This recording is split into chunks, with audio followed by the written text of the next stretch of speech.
Solve गर्ने, यसको problem के आउँछ, कसरी सोल्भ गर्ने, तपाईहरुलाई यसको बारेमा एकदम समस्या भइरहेको छ भने ल अब हेर्नुस्, एमएस सप्लायरले तपाईहरुलाई यसको सोलुसन ल्याएको छ। अब हामी तपाईहरुलाई यसको बारेमा जानकारी दिदैछौँ। ल हेर्नुस्, टोयलेटमा हामीले कसरी फ्लस सिस्टमलाई सल्भ गर्ने। ल हेर्नुस्, यसको लागि धेरै मान्छेहरुलाई समस्या छ, पानी गइरहेछ। ल कसरी लिकेज प्रब्लमलाई हामीले सोल्भ गर्ने भनेर यो भिडियो हेर्नुस्। र यो भिडियोले तपाईहरुलाई यस हदसम्म सहयोग गर्नेछ। हेर्नुस्, कसरी हामीले पानीको फ्लस सिस्टम कसरी सोल्भ गर्ने।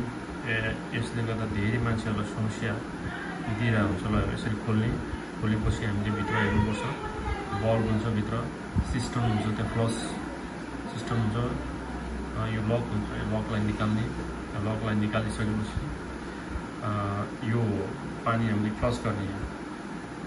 सानोले थोरै फ्लस गर्ने, जब ठुलोले चाहिँ धेरै पानी फ्लस गर्ने सिस्टम।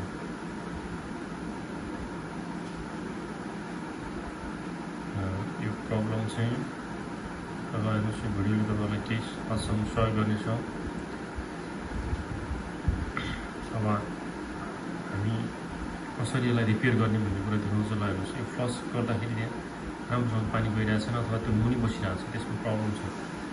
माथि आउनुपर्छ, त्यो पानी लिकेज भइरहेको छ। हेर्नुहोस् यो भिडियोमा हामीले अब यसलाई खोल्नुपर्छ। तपाईँले यसलाई खोल्नुहोस्, यसलाई सिस्टम भन्छ।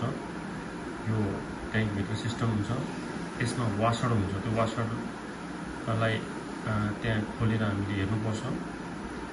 यहाँ वासर हुन्छ, यसमा यो वासर हामीले हुन्छ, यो रातो देखिएको छ, यो वासर हो।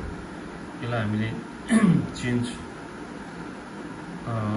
गरेको खण्डमा तपाईको पानी लिकेज प्रब्लम सल्भ हुन सक्छ।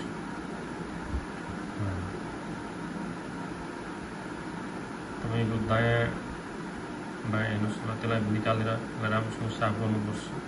साफ गरेर हेर्नुहोस्, र त्यसलाई खोल्नुपर्छ।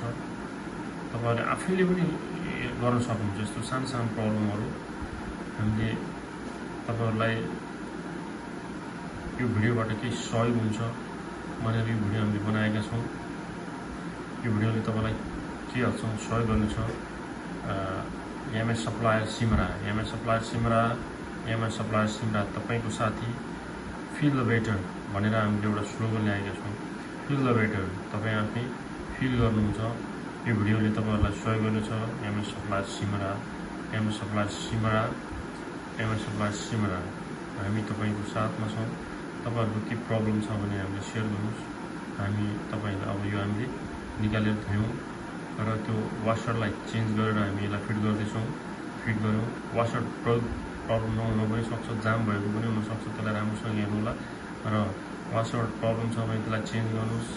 प्रब्लम छैन भने त्यसलाई सफा गरेर मजाले सफा गर्नुस्, र त्यसलाई फेरि हामी जहाँबाट खोल्यौँ त्यो लगाइदिनुस्। अब हामी हेर्दैछौँ, पानी भर्नुस् ट्याङ्कीमा, ट्याङ्कीको फ्लस गर्दैछौँ।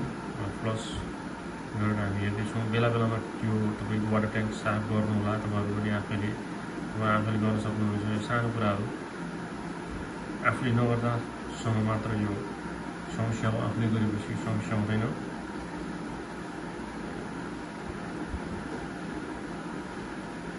भिडियोले तपाईलाई के सहयोग गर्नेछ हेर्नुहोस्। अब हामी ट्याङ्कीमा पानी हालेर हेर्दैछौँ, यसको लिकेज छ कि छैन हेर्दैछौँ। पानीमा ट्याङ्की भर्दैछौँ।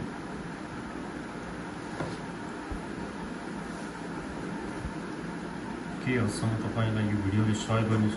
ल हेर्नुहोस्, अब तपाईको ट्याङ्कीको प्रब्लम सल्भ। ल हेर्नुहोस्, फ्लस